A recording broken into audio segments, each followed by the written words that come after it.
I mean, this departure certainly seems amicable. There is no drama or shame or scandal around it. That's somewhat rare for this White House. What's your take? Yeah, I think there was great purpose, Steph, in this morning's sort of appearance, the joint appearance at the White House. Clearly, the optic was to indicate just that, right? We're friends, we're getting along, I like her, she's very capable, very competent. But I think, look, Nikki Haley is an incredibly, the word deft has been used about her as a politician. Strategic. Yes, as old George W. Bush would say, there's a lot of strategery involved with her. But in all seriousness, I don't mean this pejoratively. She is a politician who seeks opportunity when it comes, and it served her well. So what's the opportunity? Because a Republican congressman from South Carolina, Mark Sanford, earlier today said, something don't smell right. Yeah, it's South Carolina, and a lot of things don't always smell right in politics. I think we might be overthinking this. There's a lot of things you can look at Donald Trump over in his presidency, the way people come and go, and you might be able to say, yeah, there's something going on here. I'm not sure of that. I think Nikki Haley did her 2 years. She wants to get out before another building burns, and she may be doing it just the right point for her brand. Okay, then to that exact point, Jonathan, the White House right now is celebrating sort of the clearest wins they have. You haven't heard much about Robert Mueller or the Russia investigation in a big way. They're coming off NAFTA 2.0 and a time when unemployment is 3.7%, stock market hitting record numbers. Is it surprising to you that she'd walk out now? And we can't forget, Brett Kavanaugh was just confirmed, which is a dicey road for women, for Republican women. So in a normal functioning White House, this announcement... I don't know what that is. Well, right, but this announcement would not have happened until after the midterm elections. The chief of staff usually sends out a message that says, if you are thinking of quitting, you've got to make that announcement by this date, because from basically Labor Day on, we want to just be stable and focused. One second. That's a great point, because it's not like she's leaving until the end of the year. Why announce it now? Right. She's got 28 days. She could not hold this announcement for 28 days, and yet in her resignation letter, she says she will be there until January 2019. So, you know, when Congressman Mark Sanford, former governor of South Carolina, Mark Sanford, says on MSNBC that something doesn't smell right, pay attention to him, because just Google it, folks, if you don't remember what happened with Mark Sanford, Appalachian Trail. Goodness gracious. I mean, so there is something that's Appalachian Trail by way of Brazil. Right. David, to that point, I mean, Nikki Haley, Argentina, excuse me. Nikki Haley has been lauded one of the president's longest serving top aides, great work at the UN. And we're 28 days away from the midterm. It's not like she's quitting tomorrow. She's going to stay until the end of the year. Why would this happen now? Well, I think that's the big question. And, you know, I think they tried to put a brave face on it, tried to make it look good and amicable. But, of course, she could have waited 4 weeks, and she didn't. She also submitted the resignation last week. I think they may have felt they dodged a bullet, because if it were announced last week, it would look directly like it was related to the Kavanaugh thing. They pushed it off to now. But now you've got to ask, why before the election? And I think there are a couple of possibilities. One is there's some ethics violations that are swirling up around her regarding the use of some private jets and that sort of thing, and she may have not wanted to be a distraction prior to the election. There's also a lot of bad blood between her and the National Security Advisor, John Bolton, who's notoriously anti-UN. She's had a bad run with the State Department, didn't get along very well with Rex Tillerson at all. It's a little better with Pompeo, but clearly the last UN visit went badly. The president was laughed at by the entire world, and I think she was a little frustrated that she was not more in the loop and able to influence that. But something made her snap. It made her snap last week. It made her say, I'm not going to wait until the election. And when we find out what that is, it's going to be a real interesting story. But did she snap or didn't? She's leaving while sitting next to the president, very clearly saying to America, I'll be supporting this guy in 2020, going out of her way. I think she called Jared a hidden genius with his work on trade. Patrick, you said earlier, you said a moment ago, she's deft, but you said on Twitter, she's a tactical politician, more or likely she got a better offer. What does a better offer look like?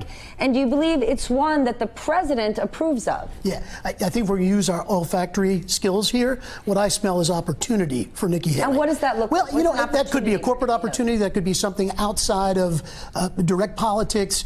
I think that here's the thing about her, 46 years old, two-term governor, very accomplished. In my party, she's a very good narrative optic for Republicans. We could use more smart women like Nikki Haley. You think? I think so for sure. But for sure, Nikki Haley has got something going here. I think we're looking at smoke and smelling fire and seeing fire. I'm not sure that's the case, and I wouldn't overthink this too much. All right, I want to go back. I was joking about does the name rhyme with Shmavanka, but Nikki Haley did go out of her way. I just said it. She called Jared a hidden genius, but I want to share more of what she said about Jared and Ivanka. I can't say enough good things about Jared and Ivanka. Jared is such a hidden genius that no one understands. I mean, to redo the NAFTA deal the way he did, what I've done working with him on the Middle East peace plan, it is so unbelievably well done. And Ivanka's been just a great friend, and they do a lot of things behind the scenes that I wish more people knew about. So take that at face value. That is the narrative that Ivanka and Jared have been pushing all along, all that we do behind the scenes. Right. And Jared is largely credited with this NAFTA 2.0, a deal that'll be tough for Democrats to even turn down. Do you think Ivanka could be next in line? While Senate confirmation would be tough for her, she could get appointed in recess, get herself back to New York, and be on a world tour. Wait, why are we talking? That whole clip was about Jared. So why not have it be Jared instead of Ivanka? Now, there have been lots of stories, particularly in Washington, about how the two of them desperately want to come back to New York, how they desperately want to get out. Because Jared's goal is to get the business community, is to get corporate America loving him, because that's who he wants to be his peers. That's what he's going to go home to in New York. And largely, they're pretty happy with him, especially around the tax cuts and now NAFTA 2.0. Ivanka has a very different approach, and Ivanka loves those international trips where she's sort of in that very public space being adored. Jared's not a public guy. And she literally sat in the president's chair on that trip. I believe it was to Saudi Arabia. Yes. And so in that regard, optically, maybe she should be considered for the next UN ambassador. But it goes back to the overall story about them wanting to get out of Washington, come back to New York. And what better way to come back to New York than as one of them being the U.S. ambassador to the UN. But Jonathan, I think the big thing here is, look, these two, they are a brand together. Ivanka's plenty great on her own, but the two of them together, they're like the Clintons in reverse in a much better way. What do you mean she's plenty great on her own? I think that Ivanka Trump has put a better face on her father. I think she's much more admired by many people in this country. Again, a younger, accomplished younger woman who happens to be a Republican. As I said before, we could use a few more of those. I still think that these guys have pushed back from the administration. We haven't seen much of them, yet I think they still have an awful lot of control. The fact that Nikki Haley brought this up this morning means one of two things. Either she's got something going that would be directly related to something Jared and or Ivanka are doing, or she's the next Trump campaign manager. I'm not sure which. But stay with me on that, because I find it very interesting. She is a newer, younger, more poised and graceful face to Donald Trump. But from a policy perspective, what is it? You can definitely point to Jared, whether it's around what he's done with Israel or what he's done with trade. What specifically has Ivanka done? Well, I'm not sure Ivanka's road testing a job opportunity here. But when you say she's so great, she's such a strong possibility, what about her? I'm not talking about her diplomatic credentials. I'm not talking about her ability in public policy. I'm talking about the fact that she's been a very good face of this administration. She has been very, very good for Donald Trump and the Trump brand at a time when occasionally the president gets himself in trouble. So if I'm a voter, and I don't consider myself a Democrat or a Republican, I just am somebody who wants to live a better life. Why is Ivanka Trump someone who serves me? Because I get how Donald Trump is, right? From a cultural perspective, the wars he creates speaks to his base. And from a policy perspective, he is fearless in his no-holds-barred approach, barreling through and getting stuff done. But when you say Ivanka is so good for Donald Trump, in what way? I hate to say this, it sounds very shallow. Please. Ivanka Trump is a celebrity. She's become a celebrity. We are in a culture right now where, right or wrong, we're electing people to office, at least in the case of Donald Trump, largely based on his celebrity. He says it again and again. He does. I'm not sure that, I'm not suggesting she's ready to be a cabinet secretary, but I am suggesting that America is somewhat smitten with Ivanka Trump. That's all I'm saying. I have the Hold on. Yes, please. No, go, yes.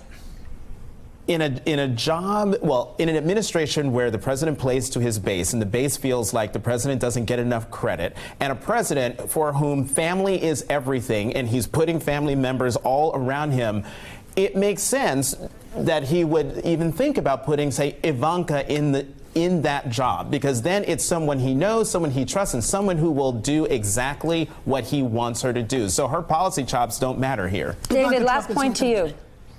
Well, let's pump the brakes here a little bit, okay? I mean, you know, Ivanka Trump is under investigation by the state of New York for problems with their charity. If you want to go and elect, you know, and nominate a celebrity for this job, why don't we go over to the White House now? The president's having lunch with Kanye. Kanye's just as qualified as Ivanka. He's a celebrity. That's not fair. That is not fair. No, listen it is. To me. Excuse me. You can say that Ivanka is under investigation with regard to the family's charity, but she's without a doubt more qualified for the job, and she has spent the last 2 years in Washington. You cannot, there's no equivalency between Kanye and Ivanka. I'm sorry. That's a no.